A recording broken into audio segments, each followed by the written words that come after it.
Em 2010, One Piece estava para completar quase 14 anos ininterruptos de publicação, mais de 500 capítulos lançados, quando finalmente tem a primeira pausa de um mês, entre agosto e outubro daquele ano, num ponto da história onde também teria uma grande passagem de tempo, que a gente chama de time skip, onde os personagens se retirariam do conflito principal por um determinado período, onde eles vão para essas grandes sessões de aprendizado e treinamento, cada um de um jeito, de onde só voltariam a se encontrar 2 anos depois, amadurecidos, e ainda que mantendo várias das características que a gente já conhece deles, diferentes. A grande expectativa aqui era de como estariam esses personagens depois desse período e como estaria a história depois dessa pausa simbólica, também da publicação semanal na revista onde One Piece é lançado, a popular Shonen Jump. Rola toda uma tensão nesse retorno, os personagens estão separados e vão se encontrar numa certa ilha, e primeiro surge um outro bando charlatão fingindo ser o bando do Chapéu de Palha, tentando se aproveitar do nome e do mito que se criou em volta nesses anos, para crescer ali no mundinho dos piratas. Como se antes de qualquer coisa a história quisesse nos mostrar o que não seriam esses personagens, no caso, ardilosos e interesseiros que tentam tirar vantagem dos outros. Que tipo de valores e artimanhas não representam o grupo principal? O que ao mesmo tempo levanta uma pergunta muito mais profunda, com perdão do trocadilho, e talvez até mais difícil de responder, que é: mas o que diabos são os Chapéu de Palha? O que eles significam? Para quem está familiarizado com a história de One Piece, sabe que esse arco que a gente está falando se trata do arco da Ilha dos Tritões, ou Ilha dos Homens-Peixes, que, se a gente incluir o reencontro do bando, durou uns 55 capítulos no mangá, até ali o comecinho de 2012, e de outubro de 2011 até novembro do ano seguinte no anime, um pouco mais de 50 episódios na adaptação também. O objetivo nesse ponto da história era ir até a tal da Ilha dos Homens-Peixes, uma viagem impossível, assim como aquela até a Ilha do Céu, no arco de Skypiea, esse lado lúdico da jornada de One Piece, que soa como um desvio, uma fuga para a fantasia, onde, ao contrário dessa vez, eles desceriam até o fundo do mar.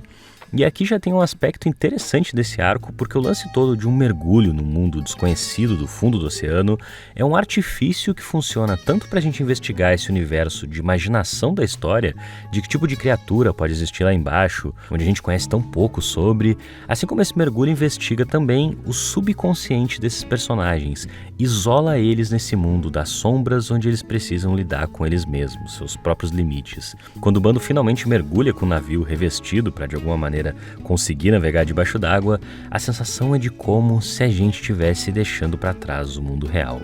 E eu lembro como foi mista a repercussão na época, pelo menos aqui nessa bolha, que no imediatismo de querer que a história avançasse a passos largos, principalmente depois da pausa, começava esse arco cheio de distrações que ora parecia como um passeio de férias, sem qualquer urgência, ainda que o tempo talvez tenha redimido a importância desse arco nos últimos anos. A gente teria sido injusto com o arco da Ilha dos Homens-Peixes? Ele envelheceu bem? Os poderes novos do Sop fazem sentido? Ou o autor forçou a barra dessa vez? A gente conseguiria chegar onde está hoje sem ele? A ideia desse vídeo é mergulhar junto, responder todas essas perguntas e, quem sabe, oferecer um outro ângulo para a gente pensar sobre o primeiro arco da segunda metade de One Piece.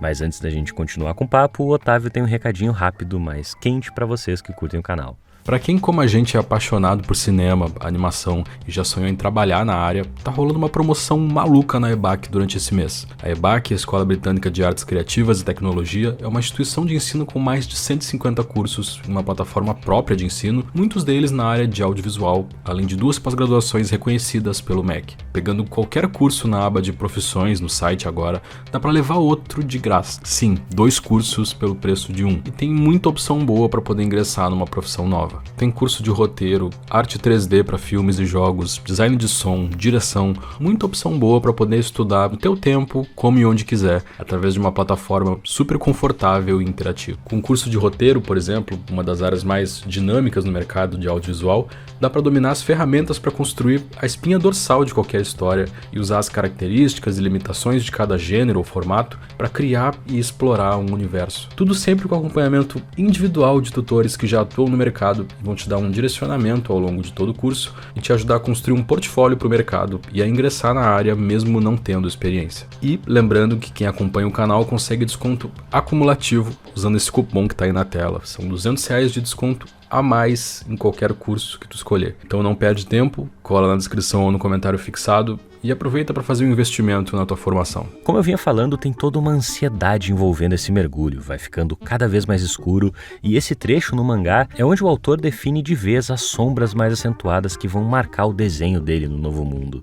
Ao mesmo tempo, iluminado pela pouca luz que ainda resta, o barco do bando reluz deslumbrante e a ilha da qual eles acabaram de sair, todas aquelas memórias de desespero, da violência que eles passaram lá em cima, dão lugar à beleza natural do grande emaranhado de raízes. O Luffy, sempre vivendo intensamente aquele presente, como se nada mais importasse do que aproveitar aquela paisagem, até chega a comentar como o mar é lindo ali de baixo.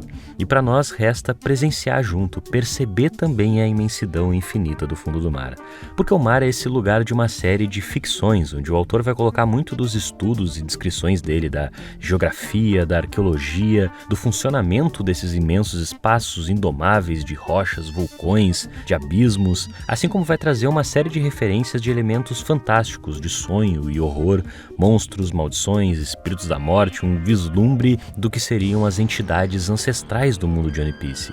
Vai dando imagem a uma mitologia, todo um conhecimento típico desse mundo onde tudo passa, de alguma maneira, pela relação dos personagens com o mar.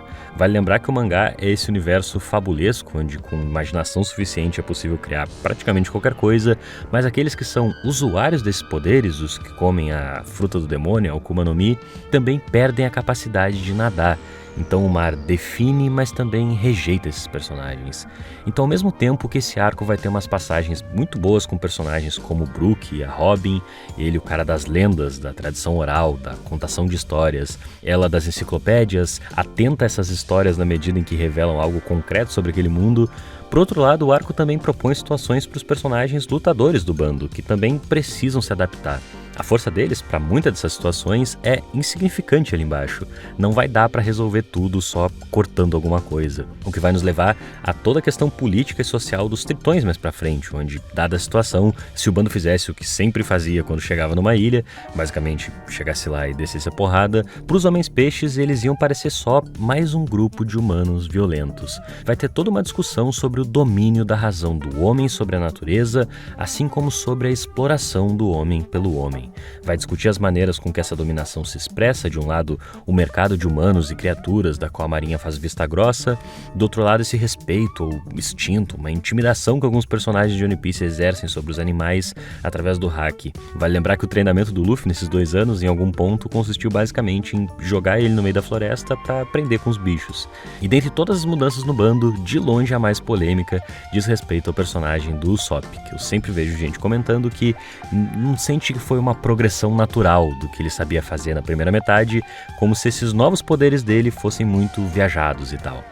Já eu tendo a achar que diz respeito exatamente a essa relação entre razão e natureza, onde a técnica dele passa por utilizar as plantas de maneiras inventivas e não destrutivas, conseguindo ser útil até a 7.000 metros de profundidade, porque retorna ao mundo que é anterior ao conhecimento, do qual o conhecimento sempre remete e com a relação a qual qualquer determinação científica é abstrata e dependente. Essa relação nossa com o mundo, com a natureza. Ele, enquanto personagem inventor, tem tudo a ver com isso. E o Luffy, que é quem canaliza os desejos do bando, onde todos os interesses refletem o que ele acha divertido, o que comove ele, o que atrai ele. Em certo ponto da história, o Luffy começa a chapar na ideia de ter um barco puxado por uma besta marinha, e então decide que vai domar o Kraken. Por um lado, uma força da natureza daquele mundo, foi o bando que foi até onde ele habita para começo de conversa. Por outro lado, uma criatura mitológica que aparece tanto nas nossas histórias como naquelas histórias contadas dentro do mundo de One Piece. O anime, que infelizmente eu não posso mostrar aqui pra vocês, pra não ter o vídeo bloqueado, tem algumas imagens alucinantes do Luffy iluminado pelo vermelho magnético da erupção vulcânica, revelando um perigo, um impulso de morte desse lado incontrolável do personagem também. E se a gente tá partindo da ideia de que todo esse início de arco também simboliza um tipo de viagem ao subjetivo dos personagens, ao que eles são e representam pro mundo agora, lembrando mais uma vez que o mangá já era lançado quase há 15 anos nesse ponto, faz todo sentido que eles também precisem lidar com o lado que eles tiveram no passado, uma espécie de trauma lá do começo da história, ainda do arco de Arlong Park, que foi adaptado no live action recentemente, dos homens-peixes que surgiam como figuras violentas e racializadas, e aos poucos a história decide que vai começar a discutir o olhar que a gente tinha sobre essas criaturas. No arquipélago de Sabaldi, a Nami ouve pela primeira vez sobre eles serem vendidos e escravizados pelos humanos. E nesse arco vão se perguntar até mesmo se o sangue dos homens-peixes seria igual ao nosso, que leva até o clímax emocional do arco que envolve uma transfusão de sangue, um negócio tão alienígena para aqueles sujeitos que sequer admitem respirar o mesmo ar do que as pessoas normais. Então, quem é o Luffy, essa figura que tem tantas contradições em volta? Se ele quer ser livre, o que significa ser livre? Afinal, o Luffy é sempre o mesmo, ainda que consiga mover multidões cada vez maiores que pensam diferente dele. Ele já ajudou muitos reis, mas o mundo de One Piece é um mundo onde um rei pode ser bom.